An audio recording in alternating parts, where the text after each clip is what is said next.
મેઘરજના કૃષ્ણપુરાના મકાનમાં આગ લાગ્યાનો બનાવ સામે આવ્યો છે।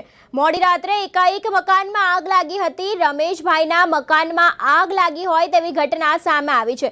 આગ લાગતા ઘરવકરી બળીને ખાખ થઈ ગઈ છે। આગમાં 2 લાખથી વધુનું નુકસાન થયું છે અને આગ લાગવાનું કારણ હજી સુધી અકબંધ છે। નુકસાનીની સહાય માટે સરકાર પાસે તેમની માંગણી પણ अपील करी छे। बात करिए अरवल्लीथी महत्वना समाचार सामे आवी रह्या छे। मेघरजना कृष्णपुराना मकानमा आग लागी छे।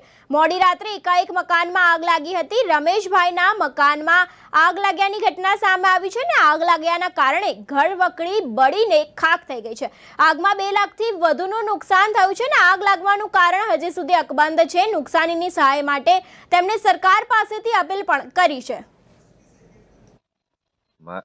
મારા ઘરની અંદર રાત્રે 1 વાગ્યાની અંદર સમય ઘરની અંદર દેવતા લાગેલ હતી। એ કયા કારણસર લાગી એ મને ખબર નથી, પણ બીજા કોઈ ભાઈએ બૂમાબૂમ કરી એના દ્વારા મને ખબર પડી અને હું મારા ઘરે ખેતરમાંથી પાણી વાળતો ઘરે આવ્યો ત્યારે ખબર પડી તો બળીને ઘર પૂરેપૂરું રાખ થઈ જવા આવ્યું હતું। એના ઘરની અંદર ઘરના ચીજ લગતી તમામ ચીજ વસ્તુઓ, ખાદ્ય સામગ્રી અને